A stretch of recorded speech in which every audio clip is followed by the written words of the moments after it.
Hi, and welcome to the Health Hacks Podcast.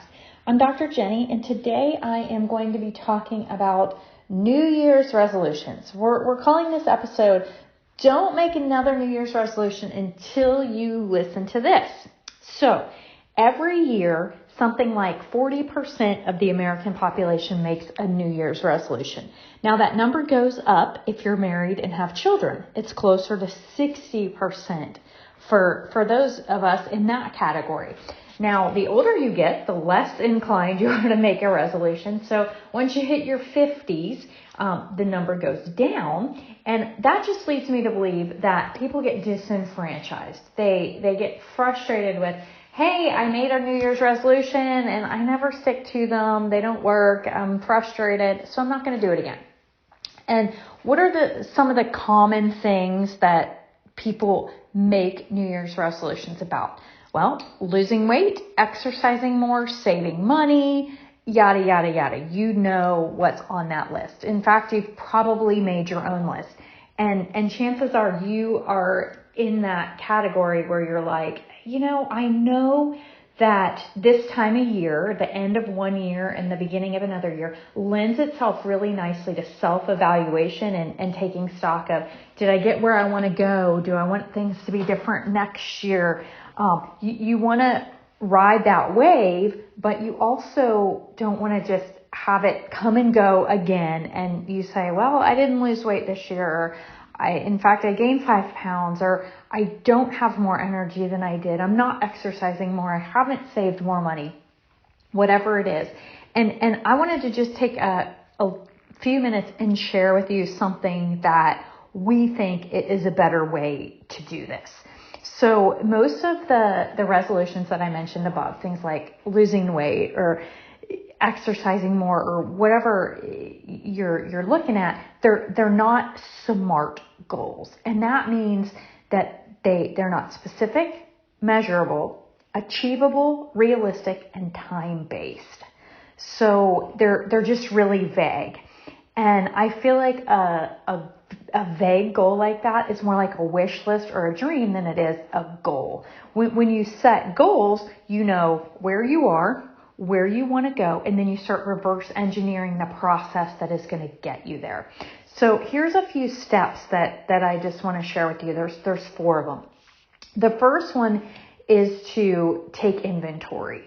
Where are you? And we do this when someone comes to see us, we have them fill out some paperwork. Of course, whenever you go to any kind of doctor or healthcare person, they're going to have you fill out paperwork. So we do that, and we ask people things like, how much water are they drinking? How many vegetables are they eating? How much are they exercising?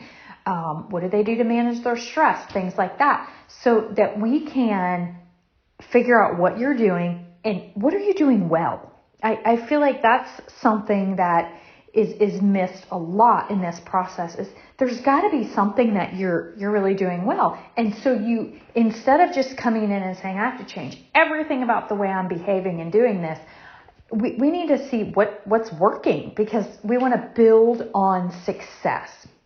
So if you're already consistent with your workouts, that's great. Maybe there's a small tweak that needs to be made. Maybe you're doing all cardio and you need to increase your weightlifting, or maybe you're not stretching, but you are consistent with weight training, or whatever it is.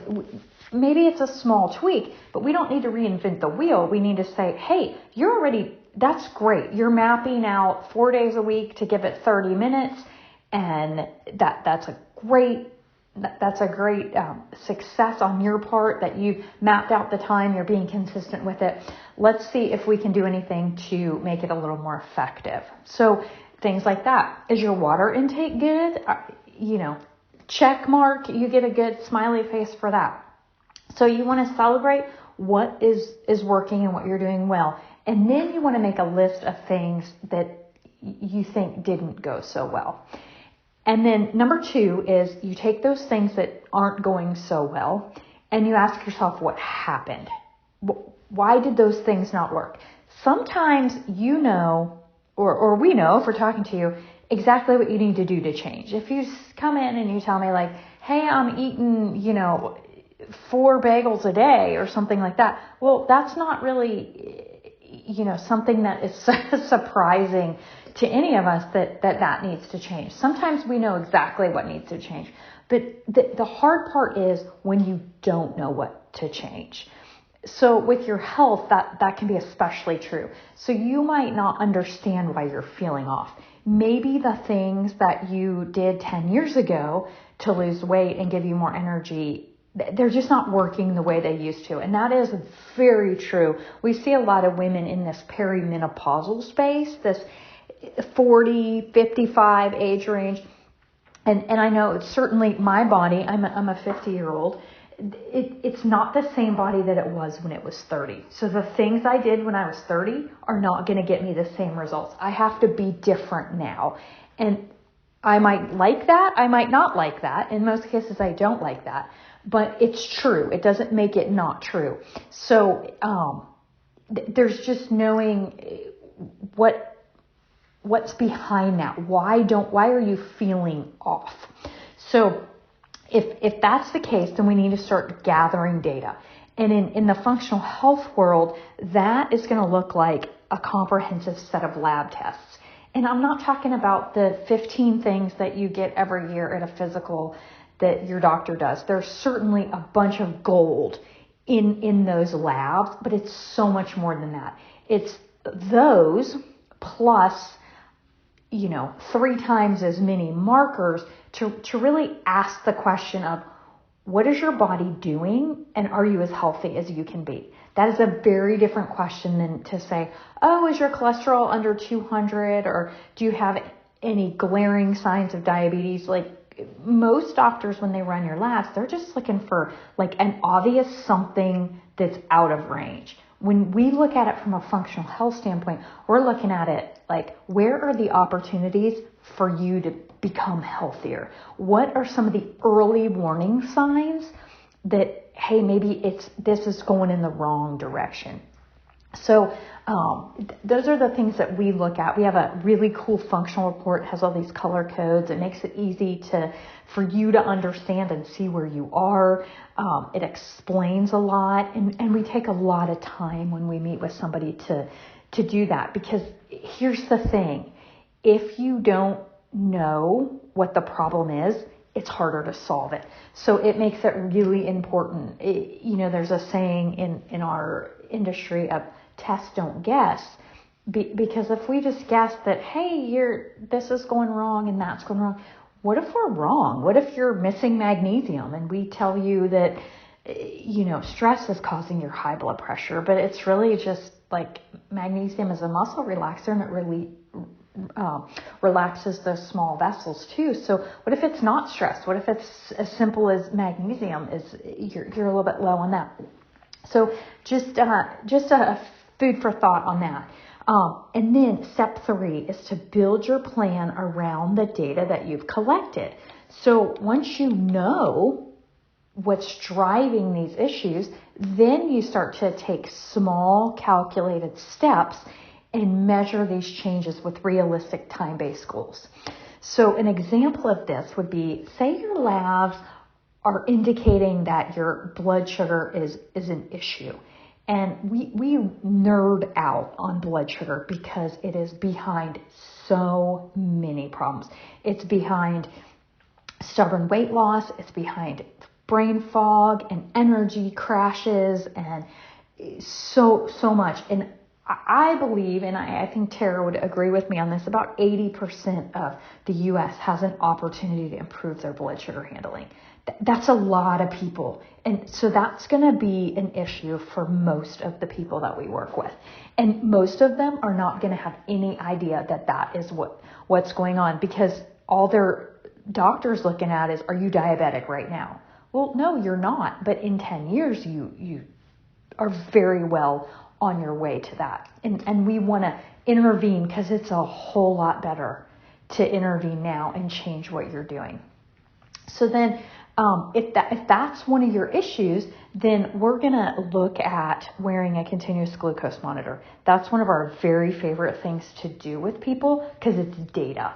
And you're not going to respond the same way that I do to food, to exercise, to stress, to all these things. So that is the one way that we can help people say, Should I be eating this or that?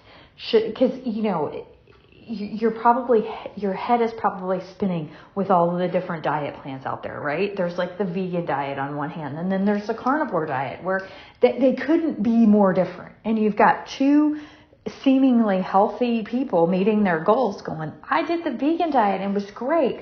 I did the carnivore diet and it was great. And you're thinking, what in the heck? Which one's for me? Well, look at what your body's doing in response to eating that way.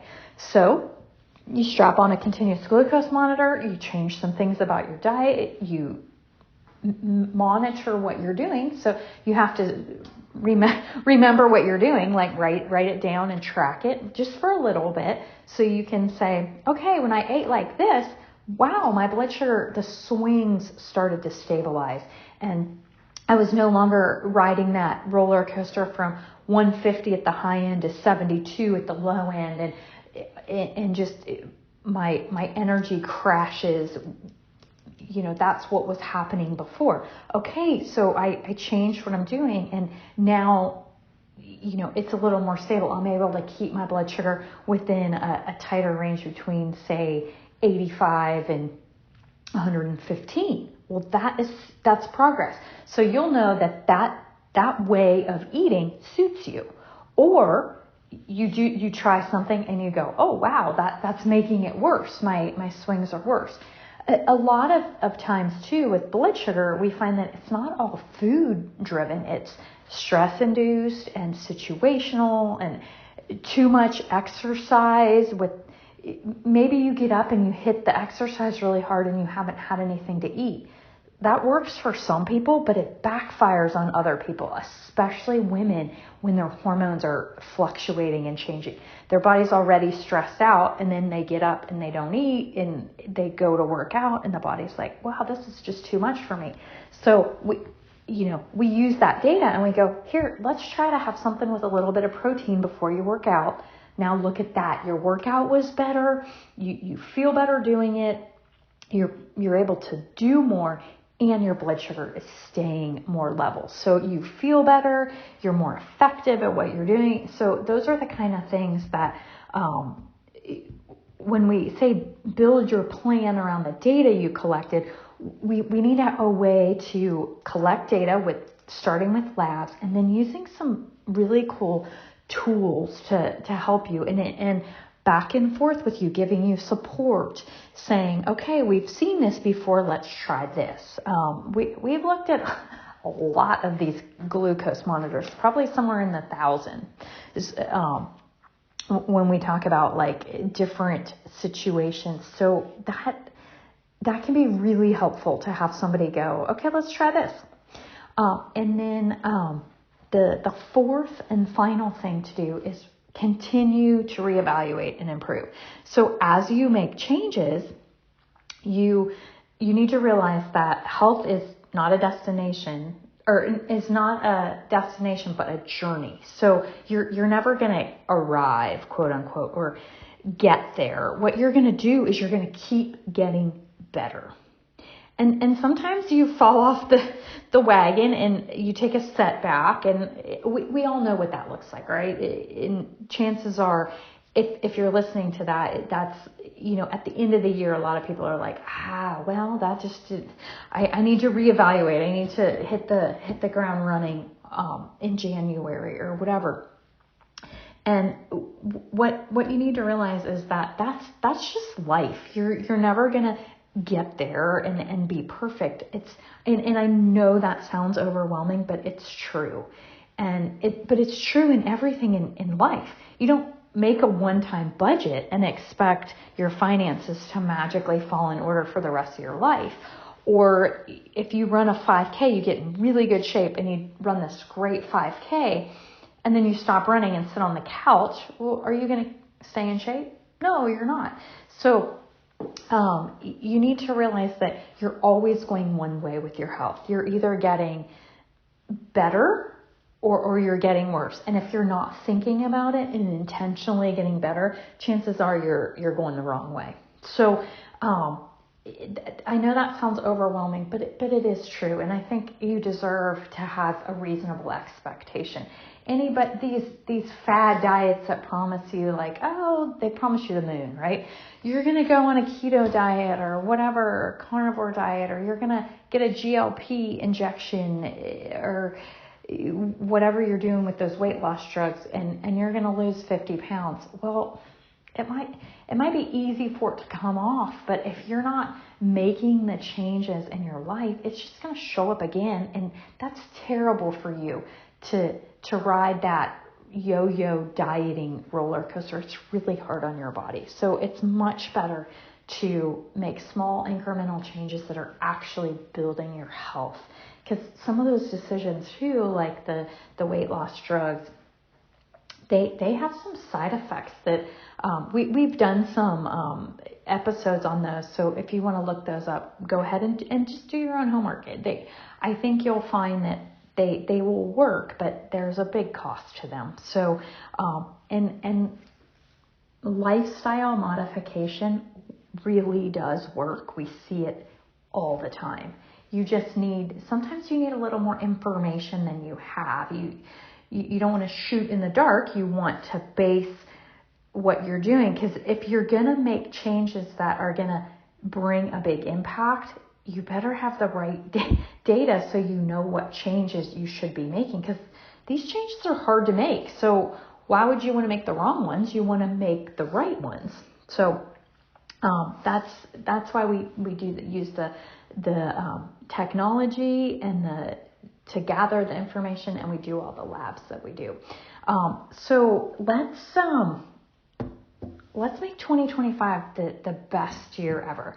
I think you'll find that it can be a little intimidating to get started with something like this, but it really is a better way than just a one-off fad diet or New Year's resolution thing.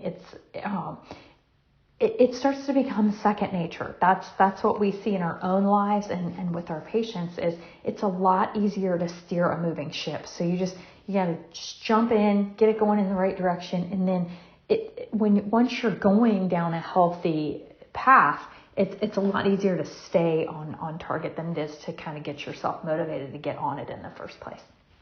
So I put some information in the description for this podcast on how you can connect with us if you are ready. If you're saying, you know what, it's time. We've got some stuff going on for the end of the year and the beginning of the year. So connect with us, and we'll explain what those incentives are and things like that to really get you kick-started.